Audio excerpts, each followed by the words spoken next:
Shri Krishna resides in our Vishuddhi Chakra.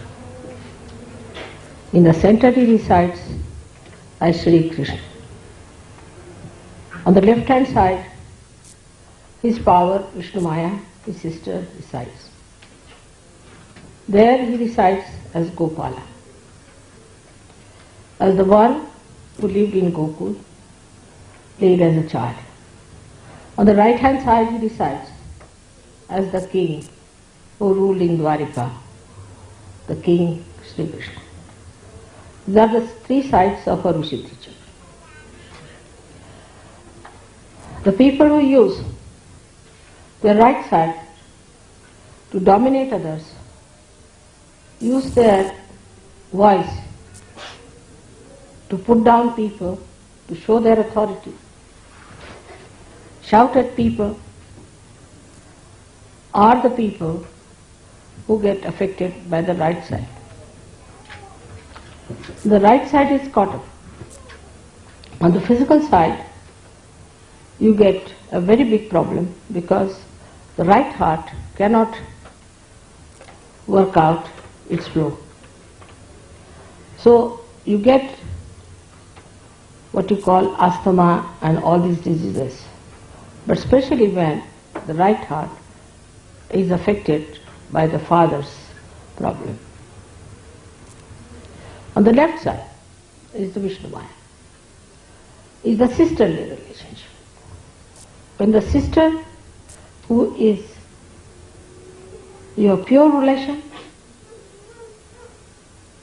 is not treated as a sister, when the attitude of a person towards women is of indulgence and of lust, then he develops the left Vishuddhi. When he develops the left Vishuddhi very strongly, and if he has a bad agya, or if he has eyes which are roving eyes, then this left Vishuddhi causes a lot of trouble. Left Vishuddhi can be also caused by, as you know, by feeling guilty about things, or nothing at all. All these problems arise from Vishuddhi. But Vishuddhi Chakra has a speciality. When the human beings rest their head upward from Mother Earth towards the sky, ether is Shri Krishna's nature. When he raised his head towards the ether, towards the sky, then this Vishuddhi Chakra developed into a different dimension, and people started developing the ego and superego. Superego was already developed, but ego developed in such a way that it started suppressing the superego. That's how you have got conditionings on one side of the Vishuddhi and ego on the other side. When I told you the other day that you give up your free will, in the sense that when you raised your head, you did it through your free will with your power of growing that you had as animals. After that, now you have reached to the human level, and to rise above the human level now, you have to do is to seek your complete freedom. And for that, Vishuddhi Chakra is going to help you along. On this Vishuddhi Chakra, we have to really pay full attention. It is such a complicated chakra. It has all the vowels of a Devanagari script emitting out of the sound of the Shakti that is passing through it, of the Kundalini that is passing through it. So all the vowels are heard on these chakras. These vowels are, as you know, 16 in number. Without the vowel in the Devanagari, you cannot write anything. Vowels are the sustenance, are the power that supports every consonant. So it's very important that our vowels have to be fully nourished and respected. The movement of the neck, as you have seen, in all international life, if you see, everybody has practically the same. Even those who cannot hear, those who do not understand your language, you can nod like this, you can say no like this. Everyone understands this is yes or no. In some particular areas, of course, they have little different type of nodding. But too much of nodding of head is not a very good sign. I have seen people in the West, if you tell them something to show that they have appreciated it, they'll go on for quite some time. That's not necessary. Just have to say, all right, or I've understood it. That's all. You have to use your voice instead of nodding like this all the time. It's very bad, very, very bad for the Vishuddhi Chakra. Or some of them are the other way around. That whatever it is, they'll put up their head like this. And they won't talk properly. They will not say a word, they'll just keep quiet. You may go on pinching them, doing anything, they won't budge. This kind of personality is also very much detrimental to the growth of their evolution. Apart from that, their Vishuddhi becomes a very big problem. Because of Vishuddhi, there are so many problems. Like angina, you develop because of Vishuddhi. You develop spondylitis because of Vishuddhi. Sometimes people lose their voices completely. Sometimes they have all the time coughing.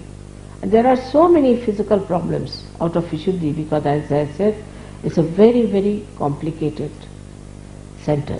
It looks after your ear, nose, throat, all the 16 subplexuses are there, which are looked after by the center. But above all is the center of discrimination.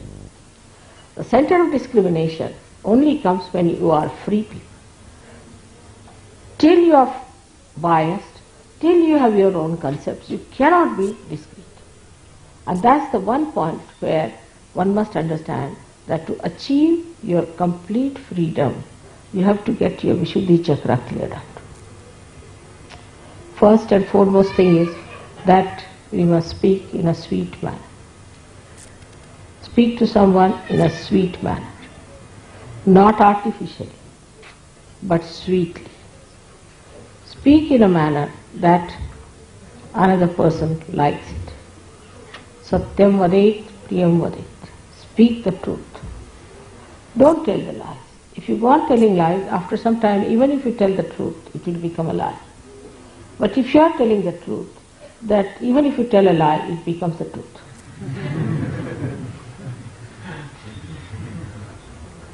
Now, some people think that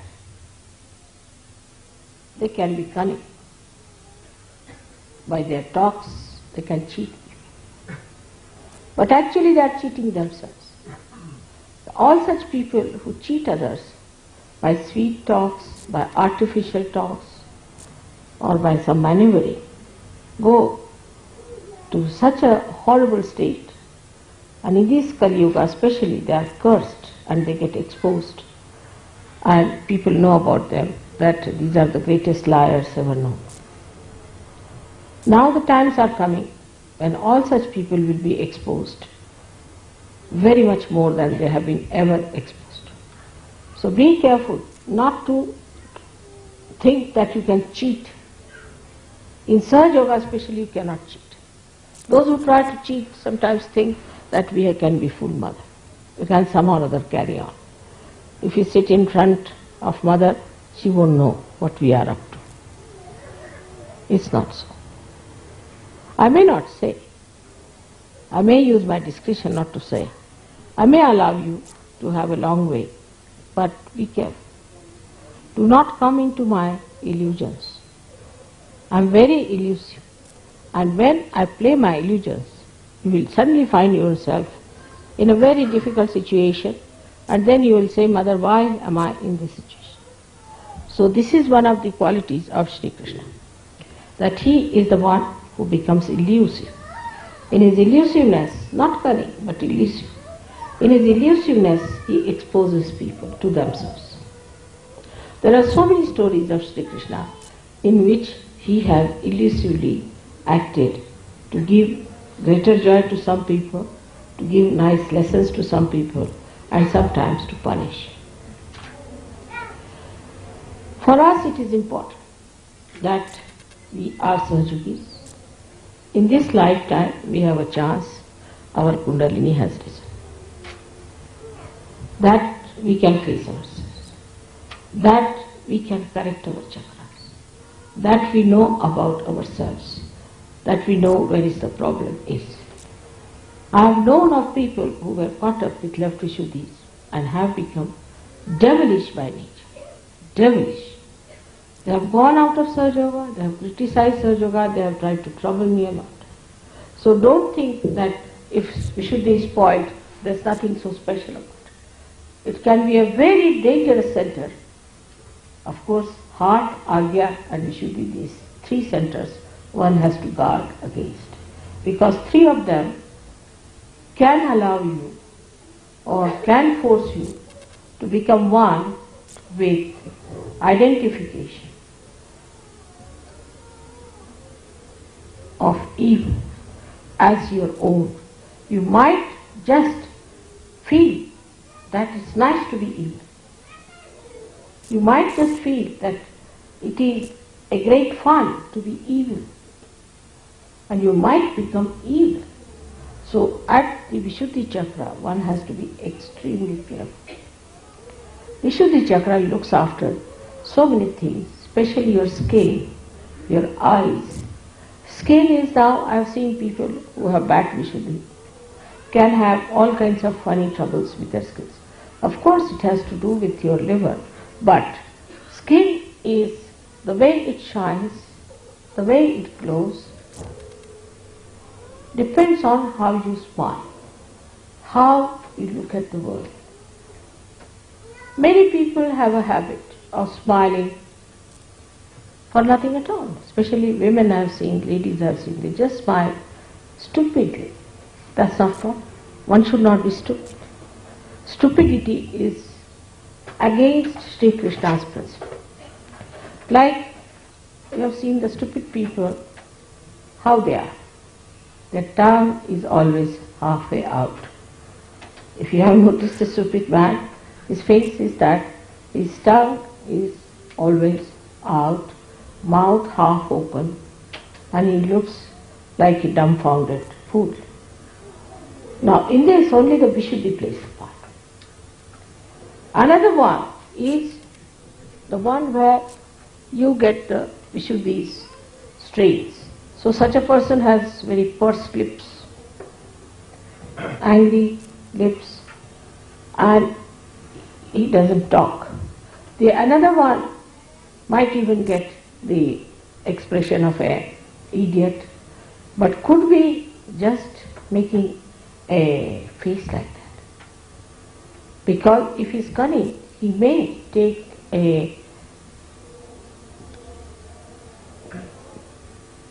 I would say a kind of a rupa, or what do you say? Huh? A mask. Mask, you can say a mask on his face, that he is an idiot and may try to deceive you. So nothing is definite about Vishuddhi. Whatever may be the expression of a person may look very innocent. Because that's the thing you can do with your Vishuddhi. You are free because you have raised your head. At this point you have achieved this kind of a special aptitude that you can deceive yourself and you can deceive others. Some people look extremely innocent on the face. They may look to be very simple people, but may turn out to be horrid. Some people may look to be idiotic, but may be very intelligent. So it is how you play with your Vishuddhi which is responsible. But the main thing what I am trying to tell you, that you can maneuver your Vishuddhi, the way you want to put your expression, the way you want to make your face, the way you want to suggest something, all you can maneuver it. And you can keep your heart away from it. In the heart you may have poison for a person, but outwardly you may say to that person in a very sweet manner something that the person might feel interested. But in this, all this behavior, pattern of behavior, you are deceiving yourself, not deceiving the another person. Because your self is spirit, which knows you very well. And this will go on and on for all your lives that have to come. So there is no need in any way to be artificial in your expression. There is no need to hide anything in your expression. Of course, if you don't like someone, you need not just say, I don't like you. But in that case, you have to be not also so much appreciative of the person that he is deluded into your appreciation. Now, eyes are very important, and eyes in a way are very much looked after by Vishuddhi because the muscles of the eyes are looked after by Vishuddhi. Now, the kind of muscles we have which pull our eyes, which close our eyelids and all that, is very much suggestive. You must notice that there are some people who come to me, their eyes go on like this when they close their eyes. They cannot keep it shut. There are some people, when they open their eyes to me, they just keep the eyes open, they just cannot close it. Both are in trouble. The ones which are just keeping the eyes open all the time are the people having supraconscious moods. And those who are flickering their eyes are having the subconscious mood. Some people have also the habit of keeping the eye in an angle all the time. They never see you straight, but in an angle they see. They think sometimes it's very fashionable. Sometimes ladies think it's a very good way of looking at people. And some of them have such eyes that they'll go on, looking and pouring their greedy eyes onto others or their lusty eyes onto others. This is the worst thing you can do to your eyes, because such people are easily can become blind. Such people might have trouble of the eyes, especially reddening of the eyes can come to such people very much, very quickly. So one has to be careful to keep the eyes very pure, the eyes of an Yogeshwara who was Shri Krishna. He was a witness. He was on this earth. He played with Radha. He married 5 women. They were the 5 elements. 16,000 women he married. They were his 16,000 powers. But he was Yogeshwara. He was Yogeshwara. He had no lust in his eyes, in his mind about them at all. He was beyond them. He was Yogeshwara. That was the testing point of his, that he had no lust in his eyes about these women that he had. Such an Yogeshwara is there. Of course, I don't expect you to be Shri Krishna. But you have your wife. Those who do not have wife must look forward to a wife. That we'll get wives and we'll have a wife, and think of a wife who will be your own, so that your eyes will not fall onto every woman who comes across with that kind of a thing. I've seen people, even the photographs or anything they see is surprising. There's nothing in a photograph. What is in a photograph? But even a photograph can attract their attention. I don't know what can attract their attention like this, but they are so vulnerable and they have no control over their eyes. No control. They become absolutely lost and they have no control. That shows that they have no powers in them and they are slaves of their responses. So the eyes are very, very important, as Christ has said, thou shalt not have adulterous eyes. There should be no adultery. Some people have a habit of showing anger with the eyes. See, if they have to show anger with the eyes, they'll just go on looking like this and show the anger. I dare not do that to you, but still. And the angry eyes, you see, are another dangerous things to do with your eyes, because then they can become mesmeric. If you start putting your eyes onto something and concentrating on it, Your eyes might become mesmeric, means bhoots will start coming out of your eye. First of all, you will catch bhoots in your eyes, they will settle down there, and then they will be falling on other people as bhoots. It's a very, very dangerous thing to go on looking at something continuously with concentration. There's another kind of a stupid thing or a bhutish thing maybe that people ask you to meditate here. It's absolutely wrong. In Gita it is written, still it's wrong. Nobody should put attention here. If they have to put attention at the door. What's the use of looking at a window? You can't get out of it, can you? If you have to look at anything, be on the lookout for the door. And the door is here. The door of Sahasrara is to be opened out. So you should not try to concentrate on this part. Many people who have concentrated on this part have become mad. When they become mad, people say he is a yogi but has got unmani dasha, that he moves like a madcap. How can a yogi be a madcap? That means he is united with God. Is he mad? All such mad people are really mad. They have nothing to do with God, definitely. But there are people who believe in such things. Oh, he is in love with God, so he just jumps on the stage and goes into ecstasy, dances like a madcap. How can God be mad? First position is this, that the sanest personality is God. Has to be. From where do the sanity comes? So this is one thing one has to understand, that any such practices can lead you to lunacy and one should not do it. Thirdly, the indiscretion that one has comes from people who are good-hearted, nice people, but they get carried away by the smiles of others or by the artificial goodness they show on their faces. I have known some people, they always have a face like this, as if they are all the time smiling. I can't do that way. All the time if you look at somebody like this, you see, it means as if you are mocking at a person.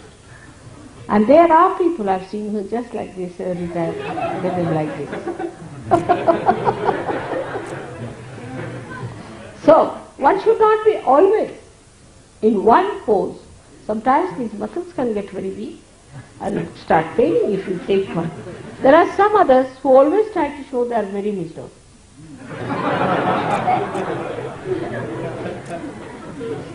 I don't know what do they want to attract. Attract the attention of others, attract the bhoots in themselves, or I don't know what are they up to. Why can't they keep a normal face? Even while sitting in dhyan or meditation, I have seen them trying to show me or whatever it is, because my eyes are mostly closed, but doesn't matter. When I open my eyes, I find some people like this, like that. Why? What is the need? You have to have a balanced face. That's what Shri Krishna has described the sthita prajna. One who is balanced, who doesn't laugh like an idiot, who laughs, but not like an idiot, nor is a serious like another kind of an idiot. So both the things are not at all expression of your inner being. Such a person is, as I told you today, is not frivolous, but not serious either, but full of joy within himself. He doesn't want you to be unhappy. Never would like that you should be unhappy people. But human beings, if they want to be unhappy, what can anybody help? Because they have got the free will to be unhappy. They have got a free will to cut their nose. They have a free will to cut their ears. They have free will to commit suicide. They have this free will, so-called. Now the greatest free will comes from Vishuddhija, as I told. And that's why we call him Yogeshwara. He is the Ishvara of yoga. The establishment of yoga is possible when you surrender yourself to Shri Krishna. Completely surrender yourself to Shri Krishna. Your yoga will be established. Means what? Means all your balance will be established. You go into complete balance. And that balance is complete because Vishnu, who is the incarnation for sustaining the dharma, who is responsible for giving you the balance, becomes complete in the form of Shri Krishna.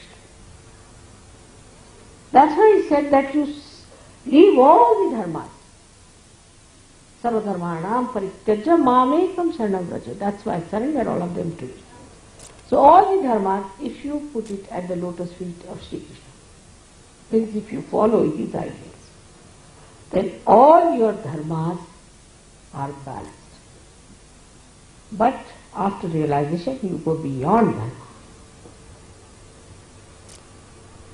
Whenever you go wrong in dharma, dharmachyuta as they call it, when you go wrong in dharma, that's the time you have to surrender yourself to Shri Krishna so that he establishes your dharma. There are so many dharmas.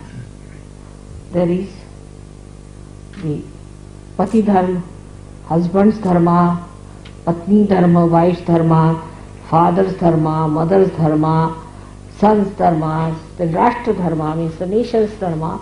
Then you have all kinds of dharmas also, we can say, where one has to bow to the higher things of life. But then he says, Sarva dharmanam parityaj. Forget all the dharmas. Mamekam sharanam vraja. Just surrender your dharmas, all of them, to me. That is at Vishuddhi. At Vishuddhi Chakra, you surrender all your other dharmas. It means that it all gets sublimated. It all gets complete.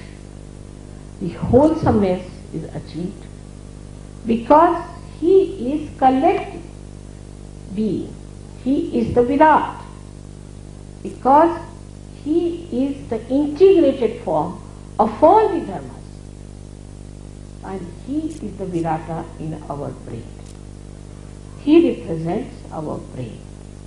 And when this Virat in us is awakened fully, then all the dharmas become natural in us. We don't have to do any dharmas.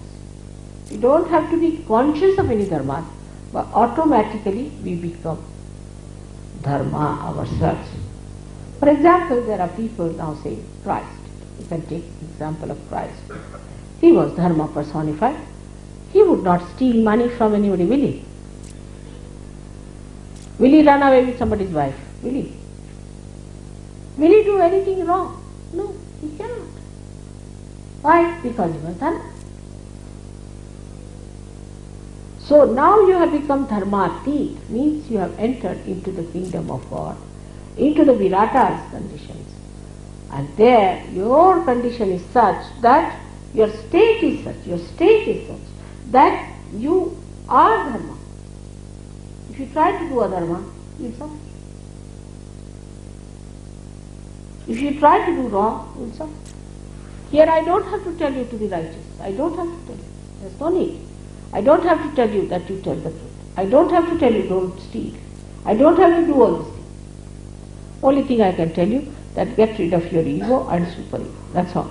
In a very general terminology. But you will follow Christ automatically. You will follow Krishna automatically. Sahaja. Because now you have gone beyond dharma. You have crossed the limits of dharma where you had to follow a dharma. Now you have become the dharma. Where you will stand, wherever you will be, dharma will stand with you. People will look at you and say, here is a dharma standing. He is the dharma to be worshipped. Not because of anything, but because your state is that of dharma. You have gone beyond. Supposing this is loudspeaker I am using today to talk to you. But supposing this loudspeaker becomes part and parcel of me, I don't have to use music. I go beyond. In the same way, you are using the dharma first of all to establish yourself. But when you go beyond dharma into the state of Virata, then you don't need any dharma. You become the dharma of Virat. Now what is the dharma of Virat? What is the dharma of Shri Krishna? Is collectivity.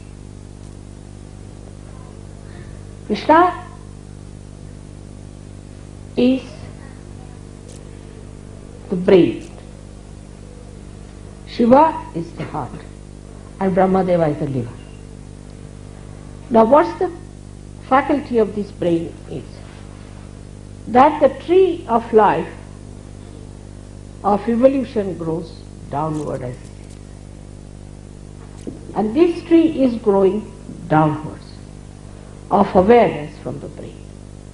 But if you have to go to the roots, you have to ascend. And that ascent you have achieved, now you have gone to the roots of your brain, where all your roots are enlightened, all your nerves are enlightened, your brain is enlightened. You are an enlightened person. When you are in darkness, you may catch hold of a snake as rope, but when you are in light, you will drop it. In the same way, when you become enlightened, your dharma is enlightened. You don't have to take to any guru or to any book or to anyone. You know yourself in your own life that this is wrong. Now the collectivity part of it is very important. Anybody who cannot be collective is not yet a surgeon. Not yet a surgeon at all. Collective in the sense that anybody who cannot live with other surgeons, who tries to find faults with someone all the time, who wants to run away with his wife and stay somewhere else, or with her husband, who wants to get out, is not a person who is collective. There is no need to say that I cannot live under the circumstances in which Sir Yogis can live. If you are a Sir Yogi, if you are a yogi, you can live. Look at me, I am such an old woman. I can live anywhere.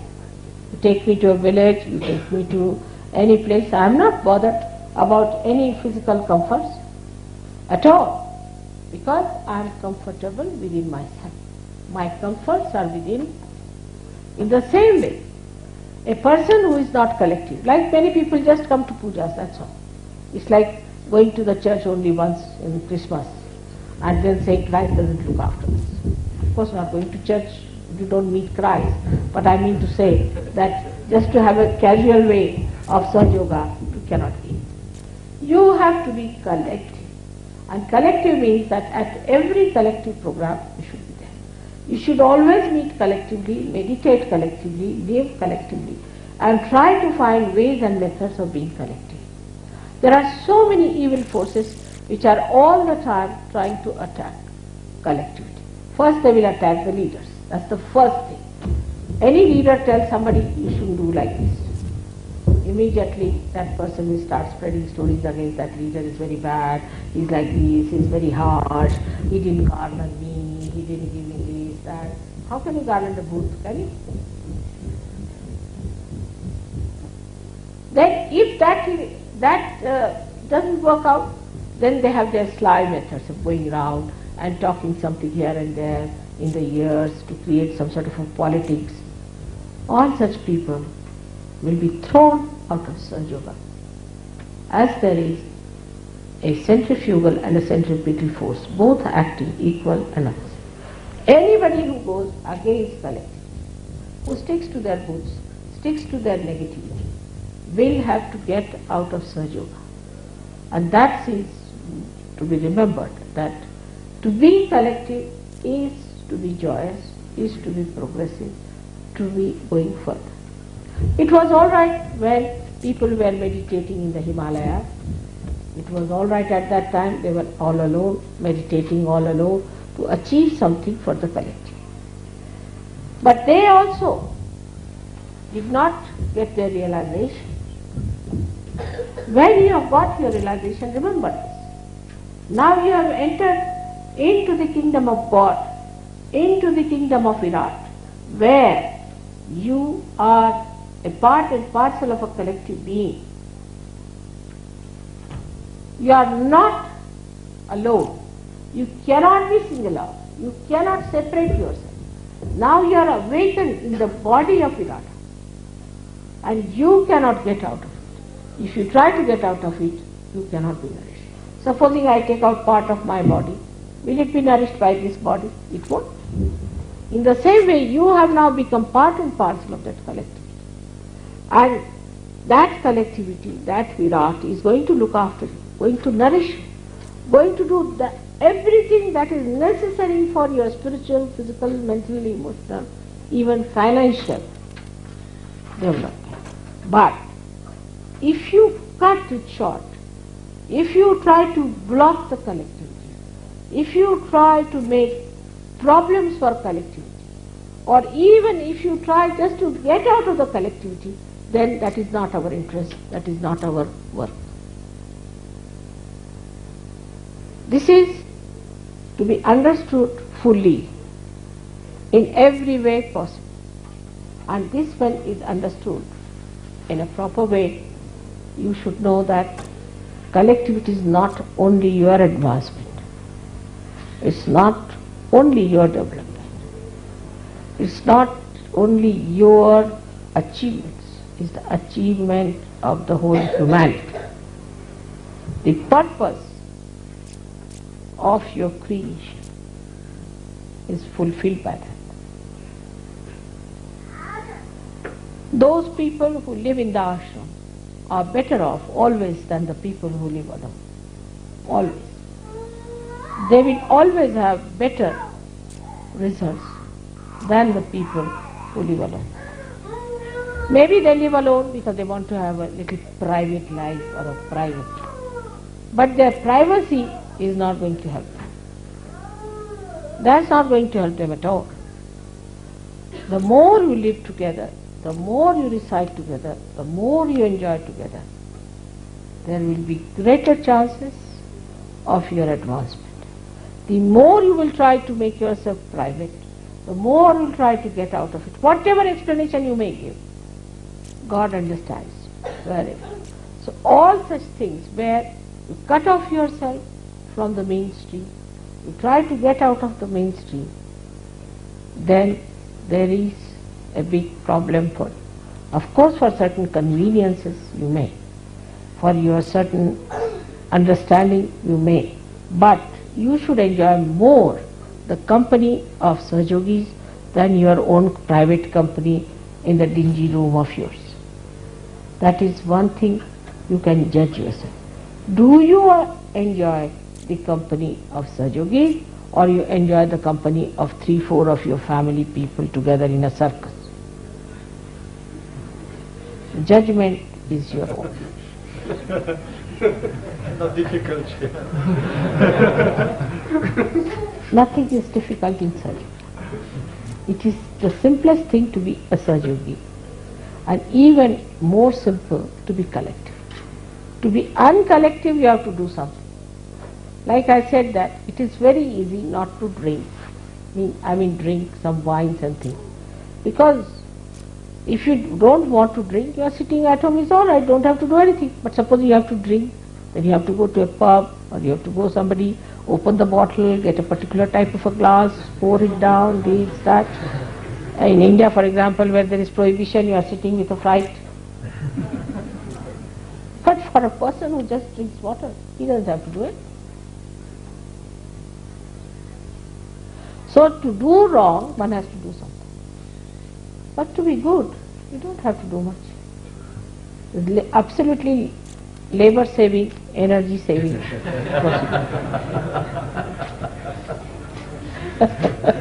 You see, to do bad, supposing, you see, I want to harm somebody, I'll have to go out of the way to find out ways, methods.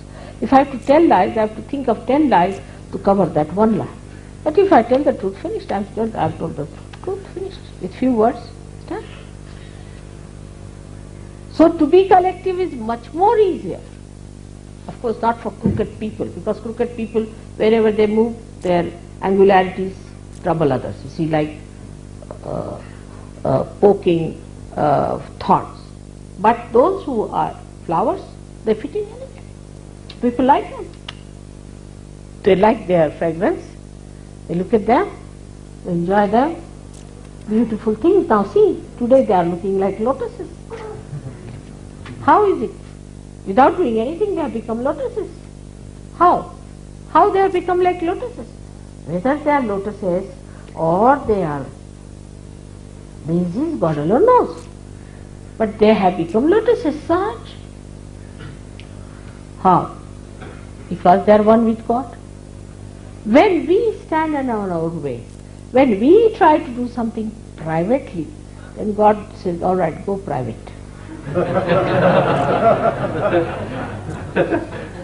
But when we are public, He looks after us. And then, in Sahaja Yoga, as you know, that collective growth is the only way we understand Sahaja Yoga. Somebody knows something, somebody knows something else, somebody knows something else. When we are collective, then we really understand every aspect of Sahaja Yoga. Supposing there is somebody a scientist, somebody is a musician, somebody is another thing. We cannot know everything. So you know something from this one, something from that one, something from that. So all the rivers as it flow into that collectivity, and you enjoy the ocean of all these rivers. You don't have to go to all the rivers in India, like you go from Ganga, Yamuna, Saraswati, Kaveri, you thousands of miles. Go to the sea, all of them are there.